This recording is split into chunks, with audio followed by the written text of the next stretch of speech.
আসসালামু আলাইকুম। কোন গাড়িটা লাগবে আপনার, কালাটা না সাদাটা? অবশ্যই কিটালা গাড়ি অনেকে খুঁজতেছেন যে ভাই রেসিং এডিশনের কিটালা গাড়ি আছে কিনা।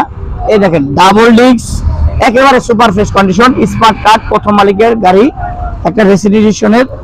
এই গাড়িটার প্রাইসটা থাকবে একদম রিজনেবল, মাত্র 1,20,000 টাকা। 1,20,000 টাকা এত সুন্দর চমৎকার একটা গাড়ি অবশ্যই পাওয়া সম্ভব না, কিন্তু এই গাড়ি নিতে আসতে হবে মনির এন্টারপ্রাইজে। আর আমাদের অ্যাড্রেস হচ্ছে ঢাকা মিরপুর 14 নেভি মার্কেট 9 নম্বর দোকান। পাশাপাশি আছে এক্স ব্লেড। এক্স ব্লেড হচ্ছে 20-এর মডেল, একবার সুপার ফ্রেশ কন্ডিশন, মাত্র 1,30,000 টাকা। এরপরে পাশাপাশি আরো একটা রেসিডেন্সিয়াল বাইক আছে, এটা হচ্ছে 125। ওয়াও, 125 সিসি গাড়িতে ডাবল ডিস্ক, এটা কি ভাবা যায়? 125 সিসি গাড়িতে ডাবল ডিস্ক এবং কি গোল্ডেন বার্ড লাগানো, পুরো সুপার ফ্রেশ কন্ডিশন, আরসিবির মাল লাগানো। এটা প্রাইস থাকবে মাত্র 1 লক্ষ টাকায়। এই তিনটা গাড়ির যার জায়গাটা প্রয়োজন অবশ্যই চলে আসবেন মনির এন্টারপ্রাইজে। আসসালাম।